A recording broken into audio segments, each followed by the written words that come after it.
Tanggal 25 Juli 2025 kemarin, pemerintah UK memberlakukan aturan online terbaru mereka, namanya adalah The Online Safety Act. Ini fokus utamanya adalah untuk melindungi anak-anak saat online. Aturannya udah disusun selama 7 tahun, kira-kira gimana isinya? Dan lebih lanjut lagi, apakah Indonesia udah punya aturan yang serupa?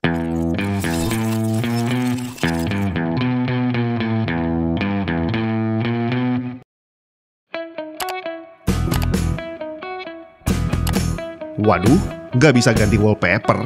Coba cek dulu, mungkin Windows-nya harus diaktifasi.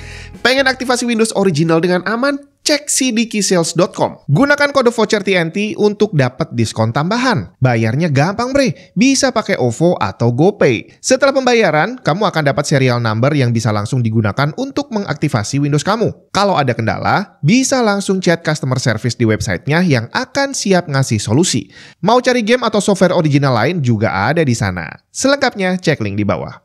Sekarang udah aktif, bisa nih pakai foto telanjang buat jadi wallpaper. Pemerintah UK, mereka punya satu gagasan untuk bisa menjadikan negaranya menjadi negara paling aman sedunia untuk online, terutama buat anak-anak. Soalnya nggak bisa dipungkiri bahwa sekarang ini dunia online adalah dunia yang lebih nyata dibandingin real life kita. Kita kerja ke kantor, dia seharian cuma di dalam ruangan, tapi ternyata waktu online kita udah bisa browsing mana-mana gitu kan ya. Dan dalam sehari kita ngobrol cuma sama satu orang, tapi begitu online ternyata kita udah berdebat sama banyak orang di sosial media. Nah, tentu saja dunia yang sebesar ini akan menjadi target para penjahat. Dan jangankan anak kecil, orang dewasa aja banyak yang jadi korban coy. Jadi waktu saya dengar ada aturan seperti ini, ya walaupun saya belum tahu isinya dan aturannya juga bukan di Indonesia, tapi udah agak lega bahwa ternyata keselamatan anak-anak ini mulai diperjuangkan gitu ya. Nah tinggal tadi, apakah di Indonesia juga sudah ada aturan yang serupa atau akan ada? Kalau kamu tahu bahwa di Indonesia udah punya, bisa di-share aja di kolom komentar. Aturan baru ini diberlakukan ke semua platform online yang di dalamnya ada interaksi dengan user lain, seperti sosial media udah pasti, aplikasi kirim-kirim pesan, search engine, gaming platform, bahkan sampai forum online dan comment section. Jadi jangan harap kamu bisa komen sembarangan, apalagi yang berhubungan dengan anak kecil. Begitu ada aturan seperti ini, bisa langsung kena hukuman. Salah satu metode simpel yang diberlakukan adalah verifikasi umur. Apakah Anda sudah 18 tahun? Nah, selama ini setiap kali ada verifikasi umur, kalau kita mau masuk ke sebuah website atau layanan gitu ya, itu namanya self-verification, bahwa kita tinggal bilang, iya gue udah 18 dan nanti disuruh ngisi tanggal lahir gitu ya.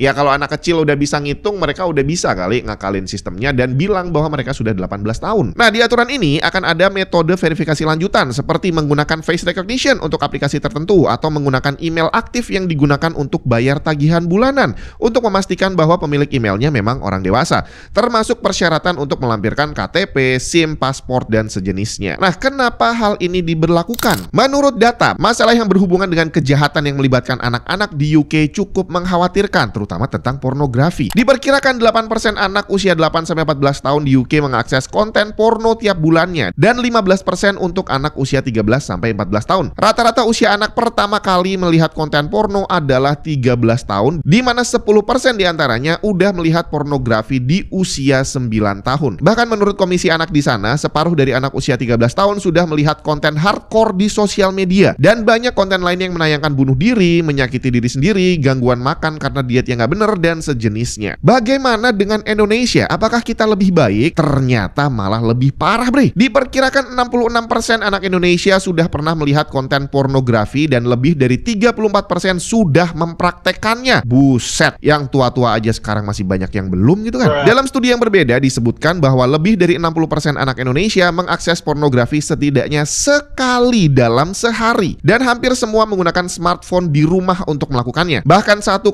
anak diperkirakan sudah mengenal pornografi dari usia 5-8 tahun. Bahkan Indonesia menduduki peringkat 4 sedunia untuk kasus pornografi anak. Luar biasa. Kita adalah kumpulan orang yang merasa bangga dengan harga diri Indonesia, dan kita juga bangga menjadi negara yang agamis gitu ya. Negaranya dipenuhi oleh orang-orang yang ya berbalur agama.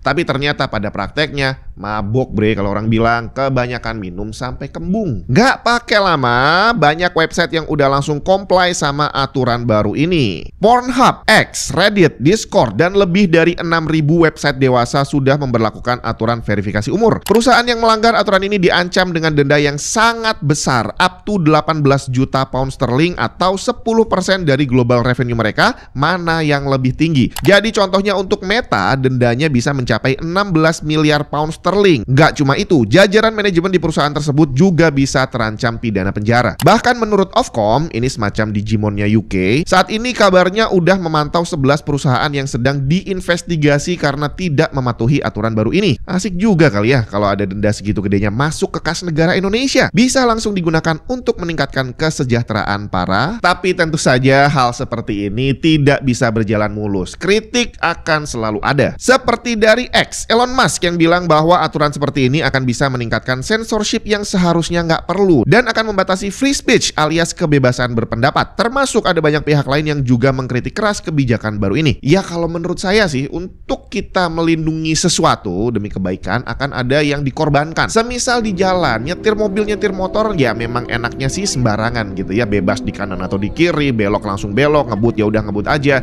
Tapi nggak mungkin. Demi keselamatan, hal-hal yang bikin enak tadi harus dibatasi. Naik motor aja kalau nggak pakai helm kan enak banget tuh. Tapi demi keselamatan, ya kenyamanan kita nggak pakai helm harus dikurangi. Dan ini berlaku untuk semua hal. Kesehatan juga sama. Kalau makan yang enak-enak, gorengan gitu ya, junk food, iya siapa yang nggak suka gitu kan. Tapi demi kesehatan itu harus dibatasi. Belum lagi tiduran di rumah seharian full, itu juga enak. Tapi demi kesehatan itu harus dibatasi. Diganti dengan aktivitas fisik, olahraga yang bikin capek. Nggak enak bre, tapi ya mau gimana lagi. Termasuk untuk melindungi anak-anak, ya berarti kita sebagai orang dewasa harus mengorbankan sesuatu, kenyamanan pastinya. Dan semuanya butuh proses, butuh effort. Disebutkan bahwa hanya dengan adanya aturan baru ini bukan berarti kita bisa bangun besok pagi dan tiba-tiba semua anak sudah terlindungi. Butuh perjuangan kita sebagai orang tua, kita sebagai kakak dan orang dewasa di rumah gitu ya, untuk melindungi anak-anak dan adik-adik kita di rumah. Dan nggak bisa kita hanya berharap pada pemerintah. Ibaratnya kita biarin anak kita lari-lari di jalanan dan begitu ketabrak mobil kita langsung nuntut pemerintah untuk melarang mobil lewat misalkan. Ya nggak mungkin kali. Tapi bukan berarti pemerintah bisa lepas tangan. Mereka punya tanggung jawab berat juga untuk bisa mendukung kita di rumah untuk melindungi anak-anak. Akan percuma kita di rumah ngajarin anak kita untuk jujur, jangan mencuri, jangan mengambil hak milik orang lain, tapi ternyata begitu buka sosial media, begitu buka berita, yang mereka lihat adalah bapak-bapak di atas sana yang melakukan korupsi coy. Anak kecil juga suka tuh ngelihat pak polisi gitu ya, banyak yang bercita-cita jadi polisi, tapi begitu buka berita yang muncul ya oknum polisi yang begitulah. Jadi akhirnya susah bre. Tinggal sekarang apakah kita bisa berharap Indonesia punya aturan yang serupa dan yang lebih penting lagi bisa menegakkan aturannya dengan benar. Soalnya yang heboh sekarang itu malah aturan macam tabungan nganggur di bank malah diblokir. Padahal dulu diajarinnya kalau nabung jangan diambil biar kekumpul banyak. Malah diblokir. Terus ada lagi katanya tanah nganggur 2 tahun diambil alih negara. Jadi mungkin kita mesti hati-hati. Jangan-jangan kita udah beli PC 6 bulan nggak dipakai diambil alih negara. Atau kalau ngeliat trennya kayak gini, siapa tahu cicilan yang udah 3 bulan nggak kebayar diambil alih sama negara. Asik kali ya.